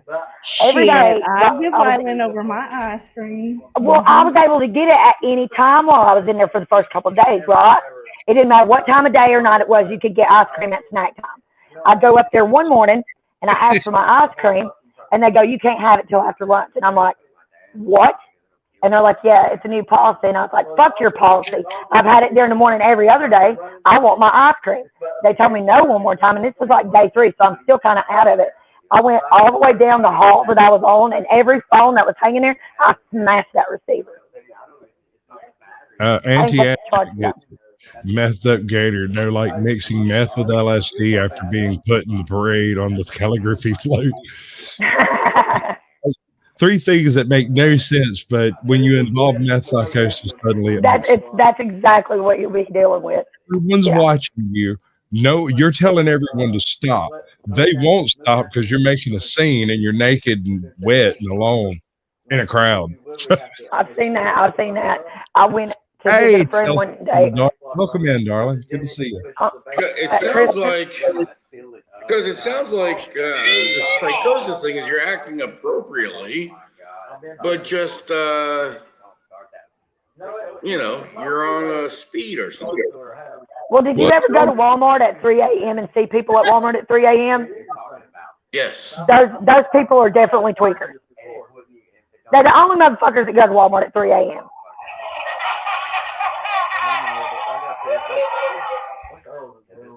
That's when the varnish and everything gets discounted to like $1. Because when you're tweaking, you color and you paint a lot of shit. You do a lot of arts and crafts stuff. I used to know this chick. Every time she'd come visit, she would pack up half like a trunk full of just all kinds of arts. Don't be telling everybody, markers, man. Sudoku puzzles, freaking board games. Like, she would pack for 2 or 3 days worth of activities to spend the night. Yeah. Any mood that comes along, you have to have something to satisfy it. Or you end up tweaking out on some BS. Yeah, you'll get in trouble. If you don't have those things, you'll end up doing. But I could apply that to almost anything. It's not a. I guess you could. That's pretty much sometimes. I guess I was fortunate enough, just the way my experience was. I've never got in trouble for that shit. Although I have done and seen a lot of crazy ass shit just because of that. Like, just solely because of that. And it seemed totally normal to us at the time. Like, we're fully grown adults riding bicycles around Walmart at 3 a.m. That's normal as fuck. But it ain't. It's definitely not. It's definitely not. So they should have the paddy wagon I don't in know the what you're talking entrance about, at but it's Walmart at 3 normal a.m. around our Walmart shit. Some people are tweaking, some people aren't. I mean, it's You know, my catch favorite ones to 22. find. I love spotting these guys in the wild. You ever seen those Zanny zombies out there stuck in place? The Zanny zombies? Yeah. I've only seen that shit on Dude. TV. Nah, dude, I'm going through my local Walmart. This was a couple of years ago. I'm going through Walmart, walking along, and there's this dude over here sweeping the floor, right? He's got one of those long push brooms. He walks down one end, goes about halfway through the turn, and slowly robots to a stop. He sits there 5 or 10 minutes. I filmed him for 5 minutes and then stopped filming him because I felt bad. And directly he cranks back up like his fucking hard drive rebooted or something. He's like, yeah, like reboot. Just need to reboot real quick. Mm-hmm. We got these walking down the street around here all the time. They never fall down, although their nose will damn near touch the ground. They'll stand right back up and walk like nothing ever happened.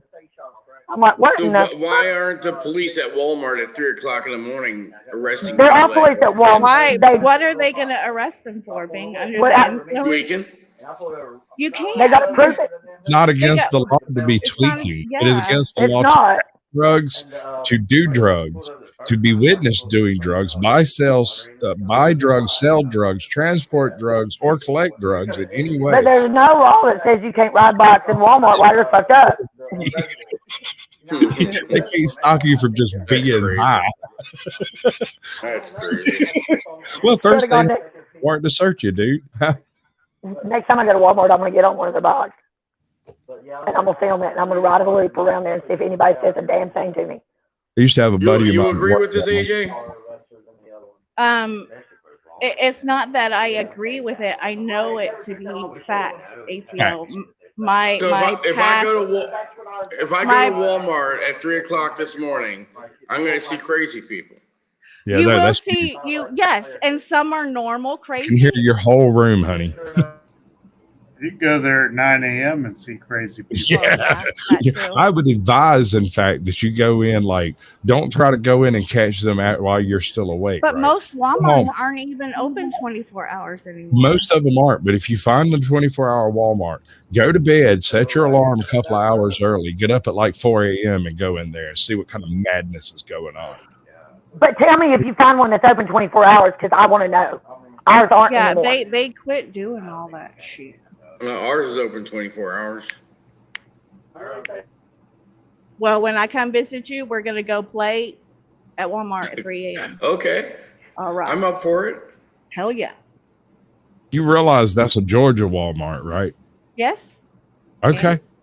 Good. We're much closer to Florida than you are. I mean, I was just in Louisiana for a few days, so I mean. Way closer to Florida than Louisiana.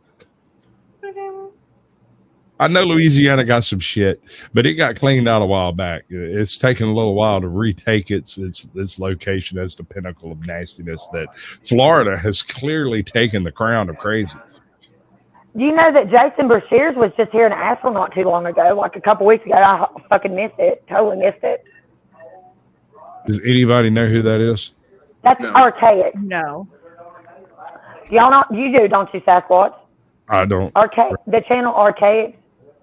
He's been not. on panel with Richie before. I've made a couple shorts about him because that other dude was making fun of his book collection. But yeah, he's actually pretty good YouTube. He's up there with Rex from Leap Project and freaking who's that other one that does the same shit they do? We they talk about that. We can't hear the voices inside your head. We don't know. I live in a very normal neighborhood. There aren't that many. What is normal? I was going to say, what the hell are you talking about? What is normal? Anything that is not normal. What? That's hard for me to grasp. Me too. Yeah, there aren't any Somehow I think I'm offended. Yeah, I feel no. retarded. I feel like I lost a couple of brain cells trying to be like, what? I live in a very What makes your neighborhood normal? ordinary neighborhood. Okay. I have to disagree with you, bud. You live in a decently middle upper class neighborhood. What you would probably call normal if you came from a city or from any major Oh, establishment. yeah, I got to show y'all. This chick does not. Who, me? Like small town versus USA. I'm the only person here that comes from a smaller town. And if you can find Oakley on a map, have at it. Actually, not a big town. They're just known for a lot of ATL in shit. private chat, I put a link for a TikTok Walmart thing. It's just this one's not like crazy. This one's actually touching, but It is also a very uppity neighborhood. This is what the Okay. street view. This is the street view. Well, you can't really see it. The lights should be on. So they treat it as an after hours club. Huh? Well, it's a 24-hour place. They can go and not immediately be arrested for being there. good evening, Swiss Miss. Hello, Swiss Miss. Welcome in. I I always walk use around in the dark all the time. I always use the Waffle House as my after hours hangout because you can be in there all day, all night. They're just going to give you another cup of coffee. See, ours was gyms. We always went to gyms. Oh, well, there's a Gold's Gym down the road, but I live within walking distance of a Waffle House. Gym's the restaurant. Exercise equipment. Oh, my bad. No, it's a restaurant. That was It's- funny. Yeah, it's like Looking at the Waffle House. it's not a Waffle House. Luby's. Is that a Waffle Mr. Grouchy TikTok, by the way? Yes. Yeah. Yeah. Okay.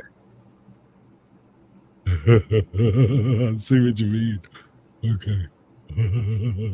Yeah, I'm looking at these. What's so abnormal about that, AJ?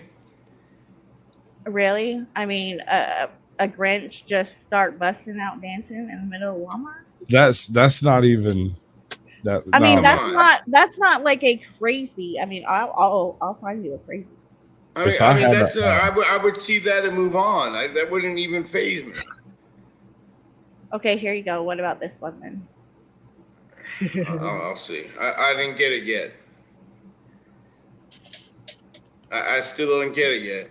There we go. I got it. Oh, I've seen this one. Yeah, that's crazy right there. That was a crazy thing. But that was in the middle of the day. Right. Well, I mean, Walmarts aren't open 24 hours anymore, so you're gonna find the crazies there because they got to get their Walmart on. I mean, Yeah, I guess we're spoiled in my world. What's going on at Walmart?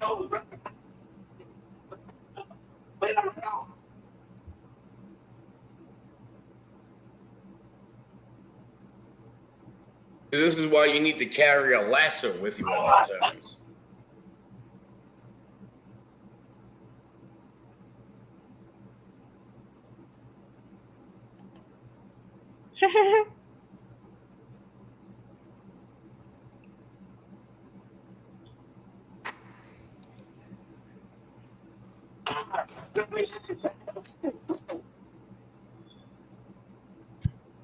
It's just weirdness. I prefer the ones where folks get here you go. Baby Dukes. Oh, this is play this one.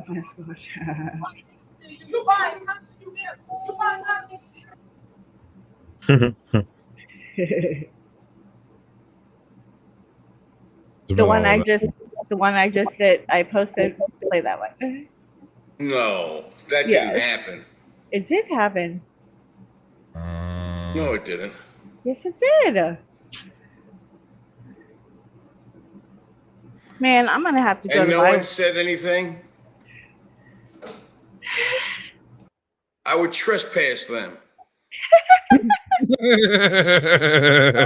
No, you didn't. Did you I'm just sorry, say sir, but I'm trespass? gonna have to trespass you. Did you just say trespass? Yeah. I hate that. Do you know how many times I've been charged for trespassing at a place where I literally fucking live? M. Uh, Breaking the law, asshole. That's not breaking the law. I live here. Okay, so first of all, I Where live are you now? where I live, where I'm always trespassing. Which, by the way, I have another warrant. I got to go and figure out what the fuck that's about. Monday. For A trespass? bench warrant or a regular warrant? It's a bench warrant. It says that I've been There you issued a go. warrant. ACL. I have to go down to. I have to go to the magistrate's office, and whatever it is, they'll let me find myself out. But the point is, it should not even be fucking happening. All right, bud.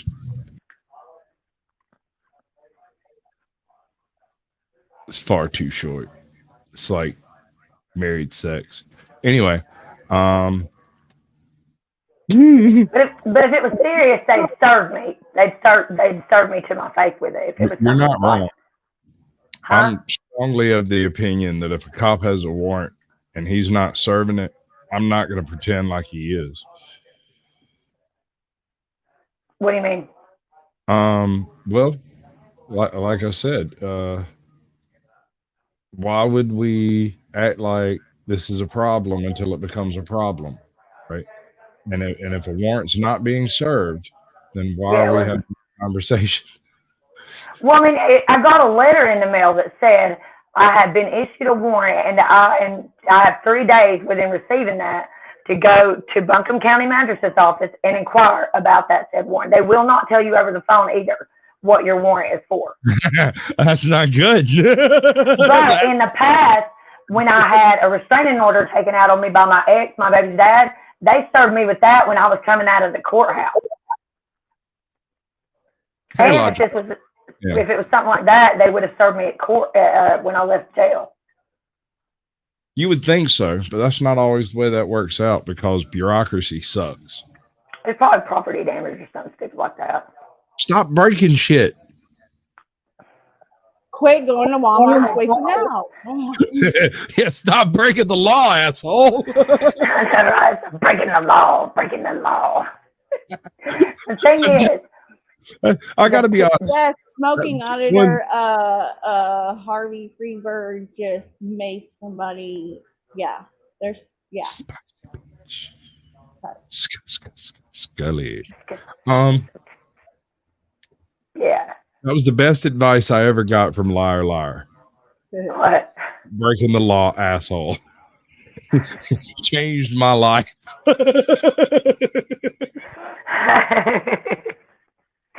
Okay. Here's the deal, though. For one. Whoa. Are you a cop? Am I a cop? Are you a cop? No, but I do know the legal system. I am aware of my rights here. From inside or outside? Inside the house or outside the house? It doesn't look like It a house. sounds like the in and the out. I mean, I'm sitting on the steps, y'all. Look. Shit, I ain't showed y'all the rest of this house. I live in the basement. This is the rest of the house. Basement dweller. Are I'm you a a basement dweller. frequent flyer? I'm just saying. I only get charged looked for like a meeting room. trespassing. This is their dining room. It looked like a meeting room. This is the dining room. This is the dining room. The kitchen is behind me. That's where I'm walking into now, the kitchen. It's the refrigerator. This is all that crap. This is $1 million house. I hate this sink, though, y'all. I really hate this sink. And then, in here, I'm going to be super intrusive. This is douchebag room. Do we have any offers on the place? Have people offer? Yeah, we get stuff in the mail all the time. People offer to buy this house. But then they hear about the neighbors and they're not so quick to want to buy it. Since I've been living here, 2 neighbors have moved, one on both sides. No, that's not my fault. It's the house. Who trespassed you? That's the standard. Spicy pizza in there. Actually, that's a good question. Because okay, so here's the thing. Me and the sheriff's department, as well as my public defender, have constantly had this conversation about the situation. Because for one, I live here, and I've been living here for 7 years, and I do receive mail here, and everybody knows that. So when they've come and they've asked me to leave, I've told them, I'm like, okay, so I live here, and they're like, well, right now you need to leave. A lot of times I'll comply and leave. If I'm having a bad day, I'll fucking butt back on them, and that's when I usually end up in jail. But the thing is, when I get out, I come right back here. And they know that I'm here because they mailed the warrant to this address. That's what I'm saying. I'm like, are y'all fucking serious? I'm serious. No, they can't tell you live. They can't tell you to get out of the place where they're sending your warrants. Yeah, that's what I'm saying. I lied you not. This came in the mail yesterday, and I'm looking at it. I'm like, so hold the fuck up. That's this address, right? Let me double check. Yep, and that's my name. Yep. So what? I gotta go, guys. All right, baby. Appreciate it. Bye. Talk to you later. Have a good night. Yeah. So yeah. So it's like the lawmakers don't know the damn law apparently around here. Lawmakers, they're the enforcer. That's why they're called police. But they don't even know their job half the time, because one of them, I had a conversation with him one day. I was like, look, dude, It's a damn sight more than half the time. I said, I see what you're saying. I said, the thing is, though, like, I live here. He's like, well, can you go somewhere for the night so that they'll be happy? I was like, sure, fine. I'll be right back tomorrow, though. You know that. They know that, too. He just rolled his eyes and was like, well, as long as you leave and there's peace tonight, I don't give a shit what you do. That's right. Puff, puff, pass, motherfucker. That shit go to the left. But then, so I went to court.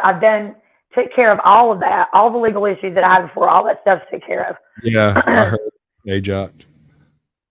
And then I got that one. Do we have that video yet? Because I'll totally watch it.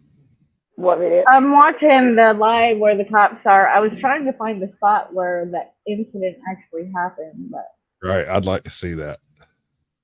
What incident? Something happened a few minutes ago, and I've got a little bit of information on it, but not enough to really say it's newsworthy, because it's just that Harvey, what's it, Freebird?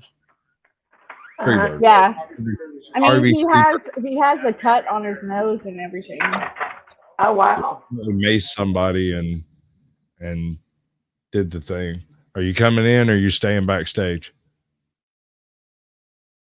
Flipping me off just keeps you backstage, baby. That's all that happens there. But I love you. Right? Is that mandatory?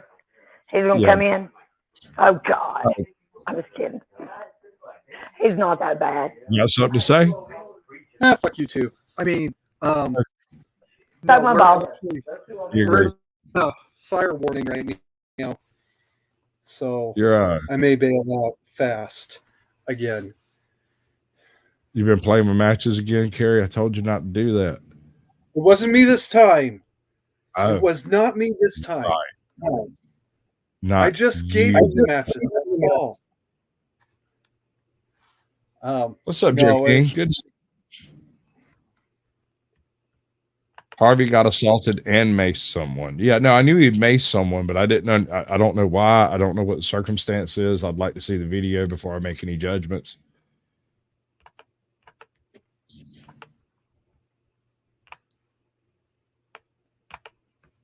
Okay, I have seen the TV. I may be a bad cop, but my threats are not empty. Oh yeah, then why don't you do something about it? Write me a parking ticket or something. Call my dentist if you want to do something. Give me some rubber bands for these things. This is his only answer. He kills Hope everything. that was bad cop enough for you. You better than a bad cop. You a terrible cop. Now tell us where the king's daughter is, punk. Yeah, he's not going to be talking. So apparently the incident was on static record, and they went live right after it. So it's already private. Oh, no, I'm it hasn't saying, caught up yet. yeah, they weren't right. They were static recording when the incident happened, and then because of the incident and the cops coming, they went live. Right. I was wondering because usually when something like that happens, I receive an email over here. You know, I get like a message from 2 or 3 different people, and it includes things like timestamps and stuff.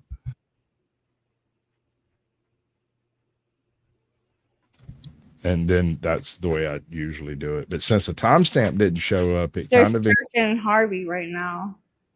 It kind of implied that it was either done outside of the live loop or it isn't. Are they going to detain him? Oh. Joe? What's up, Paradox Fossils? Good to see you, bud. All right. Let me just share. I'll put it in private chat if you want to. Oh, God damn it. I damn thee, but you can call me Sasquatch. I call him Papa. I can't say much.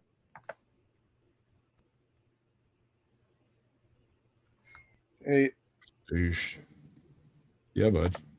There's somebody in the chat, Joe King. Is that my Joe King? Is that my Joe King? I don't know. My buddy Joe King. Actually, go to Good Citizen because they just put Harvey in cuffs. I put it the second link. All right, so here's an issue with that. You know, I spelled that all wrong. Is it close enough? Extra good citizen, model citizen, dystopian citizen. No, Good Citizen News.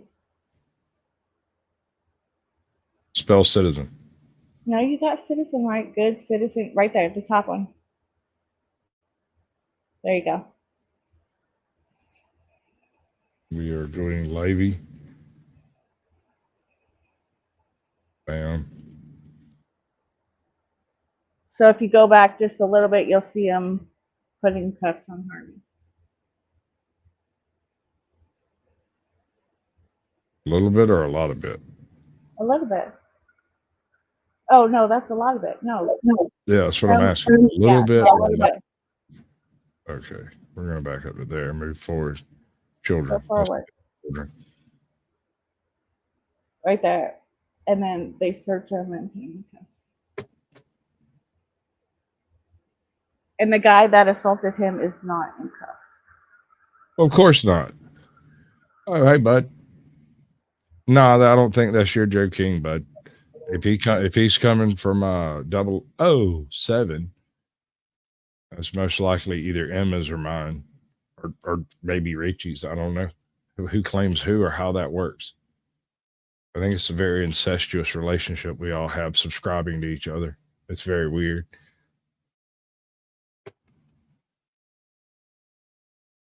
Or maybe I'm wrong. What do I do? I'm just a hairy guy in a swamp.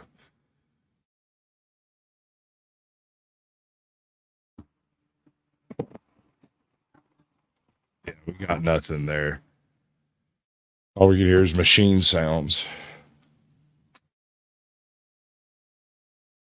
Oh, yeah, I know what that is. You know, weird orgy behind chopping it up. Okay, y'all have fun. Oh, I almost hit the end broadcast button. Bad move there, Pops. So about like 3.5 minutes from the live from the live point right now. So go forward. Yeah. Oh, go back. Hold on. Right about there.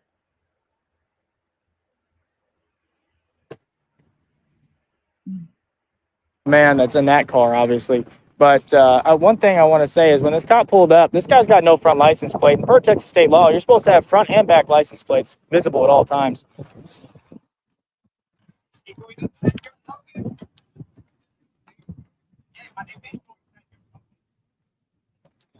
So that lady right there, she's trying to say that the overspray got onto her baby.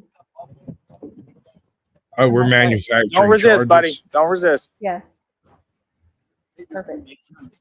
Yeah, I know. I just don't want him being like, oh, he didn't put his hands behind his back in a timely manner. So we're manufacturing charges against him. You assault me, you're gonna be lucky to get Harvey pepper Freeberg is spray. being put in cuffs right now. You can consider that a spice. Yeah. Well, he's not with us. He is. I got maced, and right as I was going live, I was like, I need to type help real quick. I was like, all I put was help because that's all I could see to do. Yeah.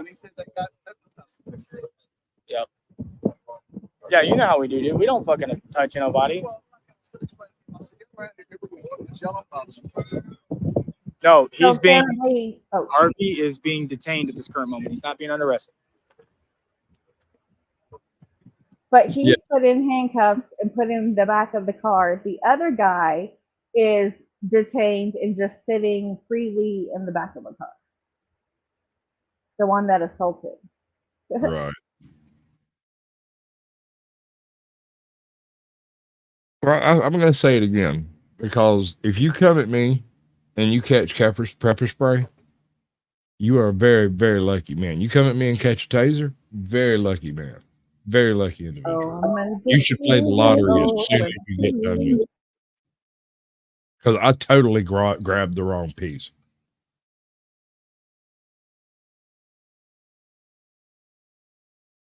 Because they're assholes smoking, that's why. They showed up, they saw a guy with a camera, and they saw somebody that was clearly aggressive and grabbed the guy with the camera. You've seen Road Nation's intro. There he is, the man with the camera, the greatest threat to policing today. Oh, gosh. Because he is who he is, exactly. Exactly. They know who he is. They know that there is no way they're going to have an interaction with him that ends up benefiting them. And so their only defense is to arrest him every time they encounter him.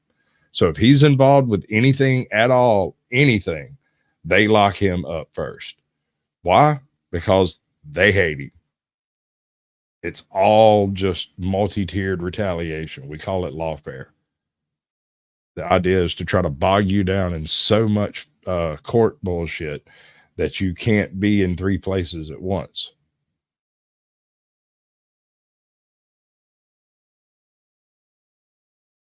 And that's not fully. That's not fully.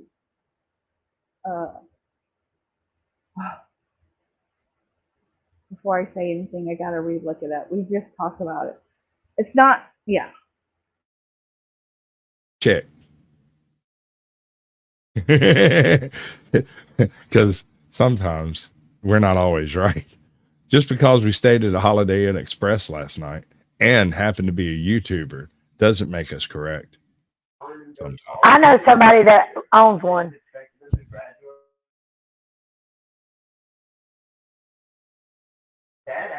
So I stay there quite often. It wouldn't necessarily have to be repealed. It could just be contested, and then an injunction could be placed against it, and they wouldn't be able to enforce it. And it might just sit on the books for some amount of time before it finally falls off due to lack of enforcement. And that was before COVID. It's probably been repealed by now. I vaguely remember something about that. I know Illinois was trying to do it, and Indiana wanted to as well. But I don't think it passed at all in Indiana, or maybe it's the other way around. Anyone in Illinois can record on duty law enforcement officers in public spaces without their consent. Recording interactions with cops, both as party interactions as a bystander, can be a good idea. Hey, Peppa, welcome in.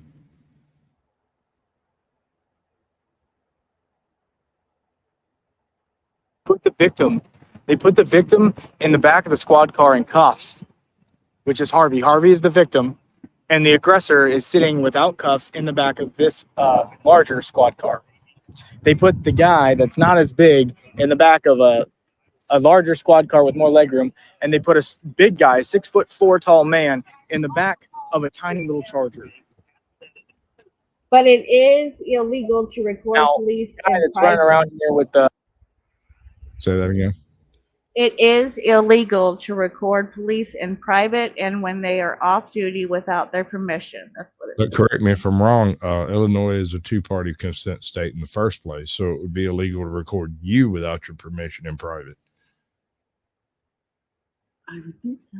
I'm almost positive Illinois. Breaking these laws may be considered a Class 3 felony, is what it says. Right. All right, I'm going to throw the link over here in this here chat again. We're going to be going backstage here in a few moments. Anybody that wants to have something to say that maybe Susan wouldn't be too proud of, feel free It to says hop it's in. an all-party consent state. Right. Is that what you were saying? That's what I was saying. Okay. I said two-party consent state because if I'm in Georgia, if I'm recording something I'm saying, then I am. It doesn't matter how many other people are in the room, whether it's private or public, because I choose to record what I'm doing. Right, and it's your content, so by default, they were just there. They don't have to have, you don't have to have their permission.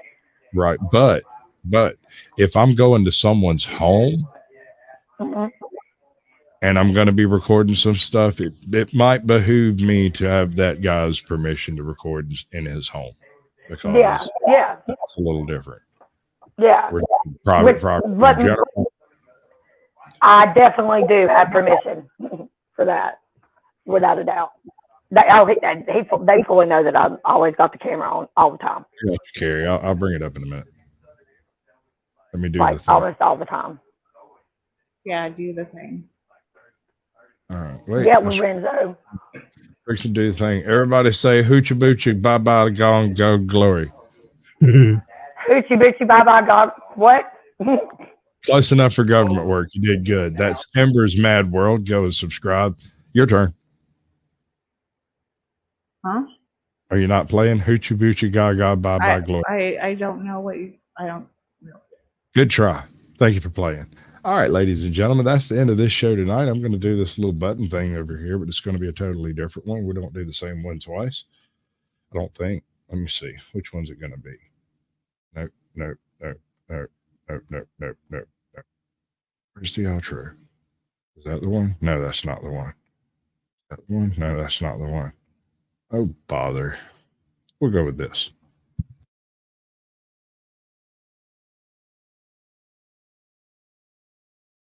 Everything is broken. It's also very, very broken. Oh, God.